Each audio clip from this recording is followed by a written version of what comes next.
Yeah, so I want to talk about habits, how habits sort of get formed, and specifically sort of three different levels of awareness that will allow us to sort of break habits.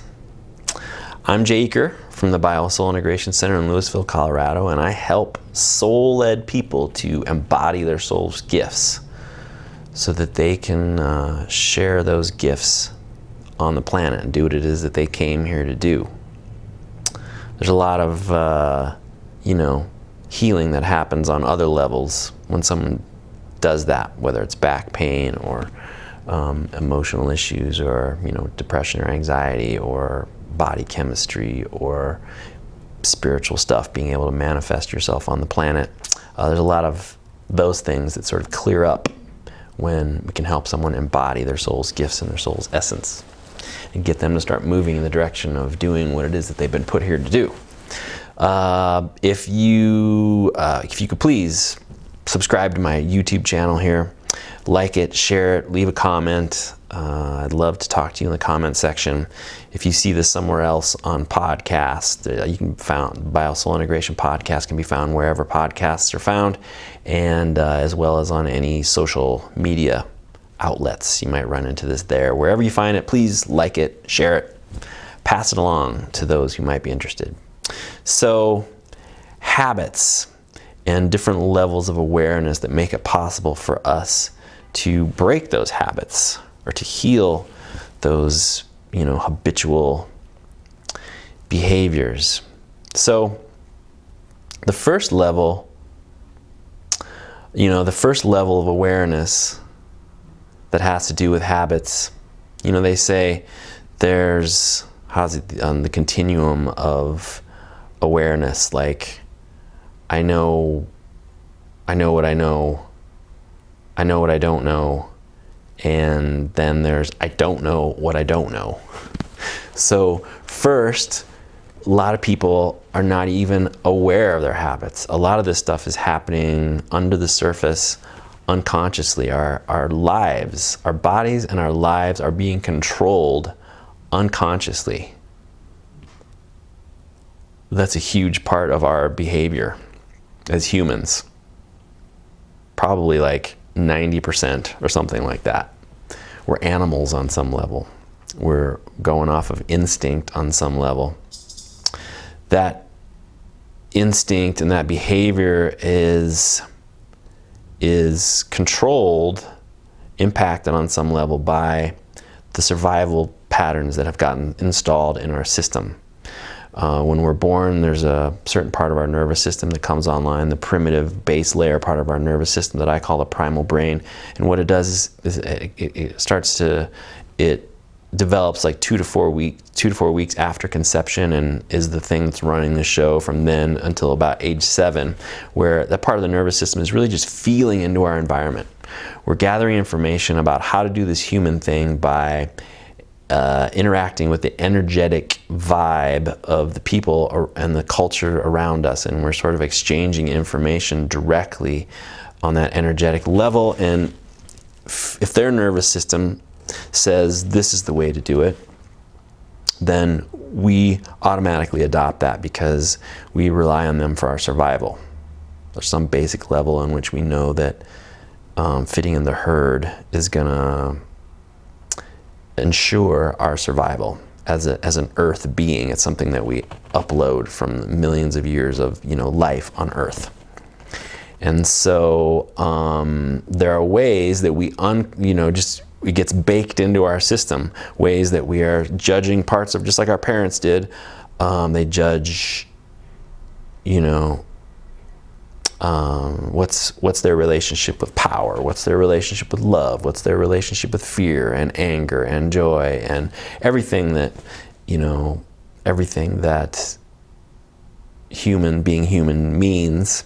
What's their relationship with those things and those part of themselves. And we learn like, oh, they're pushing this part away, they are separating themselves in these ways.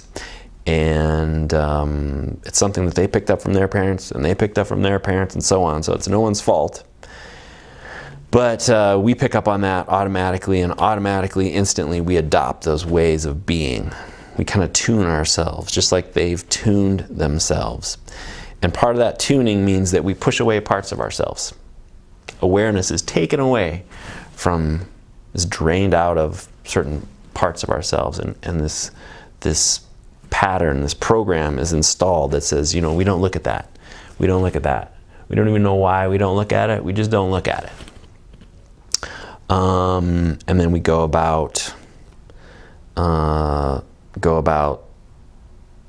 living that out in our lives as we sort of grow and develop. It shows up physically as tension that we're holding in our bodies, as our body uses muscle tension to wall off energy in our bodies and separate parts of ourselves from other parts. We use posture to direct energy, so that we don't have to feel, for instance, say the energy from our pelvis, that we don't have to feel that in our hearts, because we've made it a program there that says pelvic energy is bad, sexual energy is bad, it's trouble. So we separate it. And then we put a limit on the range and depth of emotion. We'll give ourselves permission to feel. And if we put a limit on the range and depth of emotion, we'll give ourselves permission to feel. Well, that colors our mental, the belief systems, the stories that we tell ourselves about who we are and what this is and why we're here and how we're related to what this all is. If there's a limit on the range and depth of emotion, for instance, if we can't feel awe and appreciation and gratitude, those are things that are necessary for experiencing God, basically. And if, for instance, those things are pinched off, then your mental stories are going to reflect that. If you can't feel awe and gratitude, your story you tell yourself about God, about the source, is going to be different than someone who can experience awe and gratitude, for instance. So there's these programs installed in us, and anything, it's a matter of survival on some level. It got stored, it got created out of a matter of survival. And anything in our life that sort of threatens to expose that, like threatens to bring that into consciousness and make us see that, will, anything that threatens that, we will sort of unconsciously and automatically try to avoid that. So if there's a person or a situation or a circumstance that threatens to bring unconscious parts of us to the surface, we will avoid those people or avoid that situation, avoid a relationship with this person, or sabotage a relationship with a person, or avoid this opportunity, work opportunity in life, or whatever it may be. So there's a way in which these survival patterns create unconsciousness in us, and we're sort of locked inside of patterns of behavior. If we're constantly trying to avoid feeling something, again, it sort of runs our lives unconsciously, and we don't necessarily see it, so we don't know what we don't know. So that kind of brings us to the next sort of stage of awareness, almost. If what's going to happen, though, is that we will sort of see the same things. We'll start to, at some point, we'll start to see the same thing over and over again. We'll become aware of the fact that, wow, I keep finding that I get into these relationships, and the relationship then ends, in a very similar way, or I keep losing jobs because of certain behavior, or situations like that. We'll start to clue into it. We'll start to notice, like, there's a pattern here. I've been here before. This is interesting, you know. This is very similar to the last relationship. This is very similar to the situation that happened the last time. Or, you know, I don't know, like with my wife, you know, when we trigger each other, a relationship is a crucible for growth and a crucible for sort of bringing these patterns, survival patterns to awareness. But, you know, when we get under-resourced or get, you know, hungry or tired or whatever, under-resourced in some way, we're more liable to sort of trigger each other, to trigger our survival part of us. And, you know, that's when we get into fights. And when we get into fights, you know, they're always kind of the same. They're usually about a similar thing, usually about a similar theme, you know, and I say similar things and she says similar things, and it kind of escalates, you know, and so there is a part of part of us that's sort of getting triggered there, and we again find ourselves in the same situation over and over and over and over again. So, you know, there comes a point when you start to notice, and I guess this is a good segue, because things like that show up, especially in a relationship, especially, you know, with me and my wife, and it's like, well, what do? Well, we go and get therapy. You need someone to sort of help you, you know, talk about these issues, these themes, from a heart-centered place, from a place that's not this sort of survival brain place, that's not going to suck you into the same old dynamic. And, you know, strictly sort of cognitive psychotherapy is a good place. Also, where people learn about, sort of academically speaking, this is kind of the second level of awareness that I wanted to start to talk about. When people start to figure out, like, something's going on here. I find myself in the same situation over and over again. And then maybe they might reach out for a self-help book. You know, they might reach out for some book on that might help them solve a particular problem. And so they learn sort of information about that. And depending on the author's bent, you know, they might learn about, you know, family dynamics, or they might learn about different things that are underlying reasons for why, for the stuck places that people get in their bodies or in their lives. Or maybe it's a book about back pain, and somehow, and, you know, the book says eat good food and back pain. This is why it happens. It happens because there's not enough strength in the belly, or the gut, or something, you know, in the front of the body, or something like that. Or maybe it says because there's imbalance in the hips, or, you know, you get sort of information, practical, pragmatic information about the situation, about how it happened. You know, if it could be relationship stuff, maybe you learn about your family dynamics growing up and how that stuff affected it, and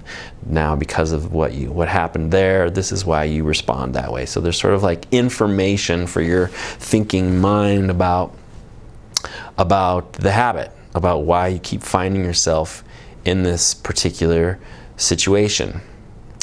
And that's very useful information for sure. It's a stage towards changing the habit, and just, you know, probably for a lot of people, they are able to sort of change a habit, or they're able to make, you know, great progress on changing a habit with that kind of information. But depending on the habit, that kind of information is only going to take you so far, because the source of the habit, again, its source has to do with, again, this primal brain, this part of this deeply survival-oriented part of our early brain that developed when we were in the womb and picked up stuff from the people around us and created survival patterns based on that. So on some level, that part of your brain, that part of your nervous system sees this as a life or death situation. And that program got installed in us during a time when, there was not a lot of thinking going on. In fact, there was no thinking going on. When you're in the womb, there's no thinking going on. Even when you're 2 years old, when you're 6 months old, there's no thinking going on. When you're 2 years old, barely any thinking really going on. You're still interacting with the world through the, directly through the energetic feel sense of what's happening. And even when you're 4 or 5 or 6, little kids don't think the same way that adults think. There's not as much real estate that is dedicated to thinking intelligence as there is when we're adults. And there's something that happens after about age 7 where people start to move more in that direction. They start to move more in the direction of taking for granted there's a certain amount of meaning that's been created and associations that have been created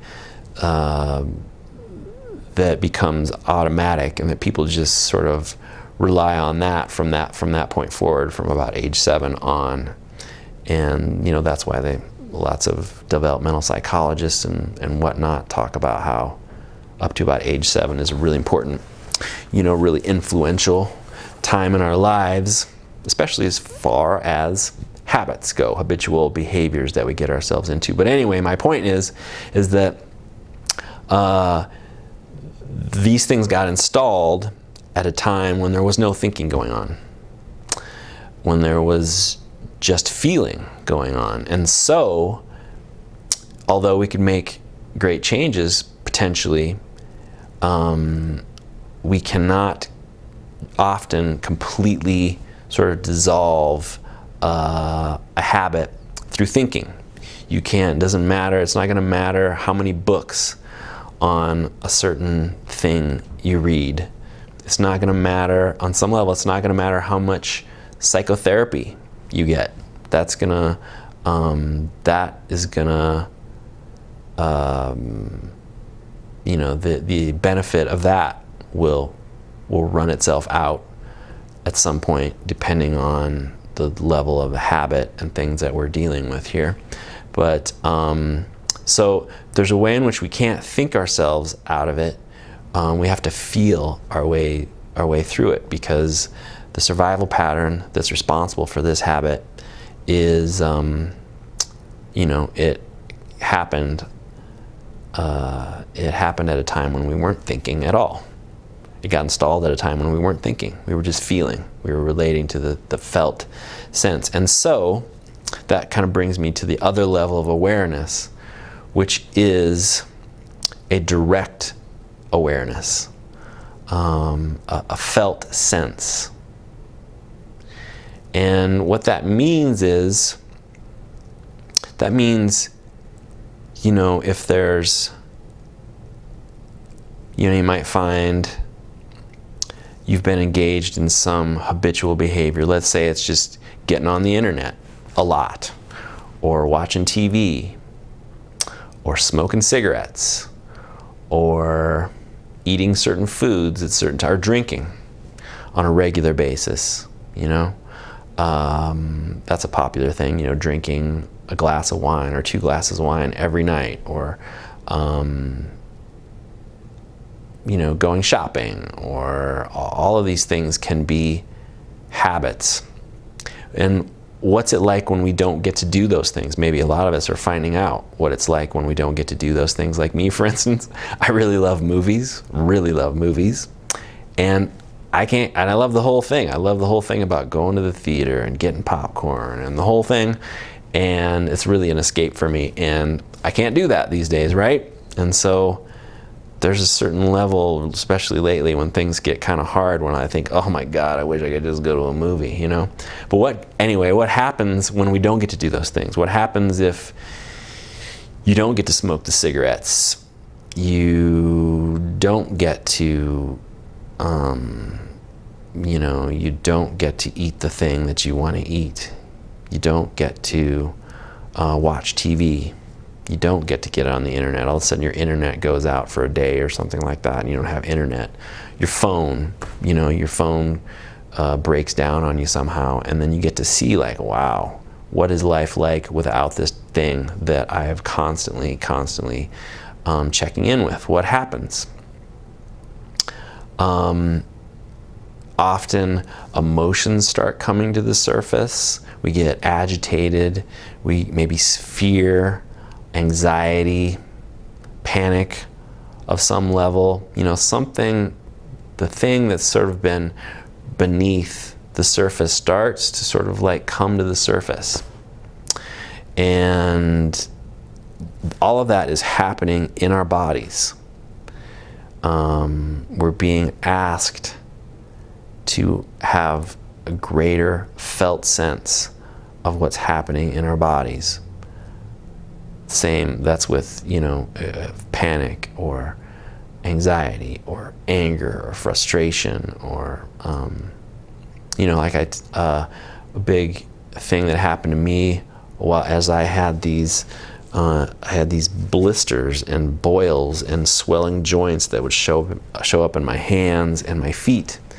And after a long time of sort of paying attention to that, I sort of noticed that it has something to do with anger. And I also noticed that whenever I would get sort of agitated at certain times, I'd want to drink beer. I'd want to drink two beers and get a little buzz going. And I've noticed over the course of time that would sort of like push down this energy that was sort of arising in me that would lead to this agitation or this frustration. And so I started playing with that, and I stopped drinking as much. And what happened was this anger and stuff started coming to the surface, and I had to start to feel it, and I had to work with it. And that had a lot to do with expression, sort of healthy sort of expression of what felt true and right for me. And so, it was necessary for me to sort of have a direct felt experience of that in my body. There are many situations that I can think of, breakups that I can personally think of, like a breakup that really it hurts, like a relationship I was in, and I really wanted this relationship because unconsciously I was hinging all of my self-worth on being in a relationship with this person. It meant that I was worthy if I was in a relationship with this person, and they broke up with me. And so I had to feel all the ways in which I didn't feel worthy. And I had a direct heartache, that direct felt experience of that. And it hurt. And, my heart, in that process, my heart opened up to these parts of me where I didn't feel worthy. So there is a direct felt experience that is necessary. Because of that felt direct experience with this sort of anger and the alcohol situation, I said, I don't drink anymore. I stopped that habit. It wasn't a thing that was out of control or anything, but it was the thing that was affecting me and that was, keeping me from becoming more whole on some level. I have that same sort of situation with a lot of clients. Client recently has swelling and arthritis type stuff going on in her body, and I said, you might want to think about not drinking. But drinking was really important to her. She had 1 glass, 2 glasses of wine every night, and it was just really important to her. Down the line, she got some help from the medical world, and they said, don't drink. So she had to stop drinking. And as far as the relationship goes, it was that not feeling worthy was like creating all sorts of habits in all sorts of areas of my life, not just that relationship area. But once I'd sort of felt that and had a direct experience of that, and there were a string of relationships that were sort of similar after that, really having a direct experience of that, things changed. I decided, you know what, like, I'm a pretty cool guy. You know, there's someone who might be really interested in being with me out there. And that's, you know, that's when I met my wife. So, yeah, there's 3 levels of awareness that lead towards habit change, that are involved with habit change. The first level is, you know, I don't know what I don't know. The second level is becoming aware of what you don't know on an academic level, sort of mental level. And then the third one is having, if you want to sort of really dissolve and change a habit, we must have a sort of direct experience, a felt sense of how bad this habit sucks in our bodies. And there are lots of things like, you know, the thing that is gonna bring that to the surface is it's necessarily must involve the body. So body-centered psychotherapy, yoga, you know, mindfulness awareness, meditation, healing modalities like the work that I do here at the BioSoul Integration Center that are body-centered, that are about bringing attention to the body, are key to sort of changing habits. Okay, so I hope you found this useful, interesting. Please like it, please share it, please pass it along to someone who you think might be interested in it. And I look forward to seeing you in the next video, and I look forward to helping you express more life. Have a great day.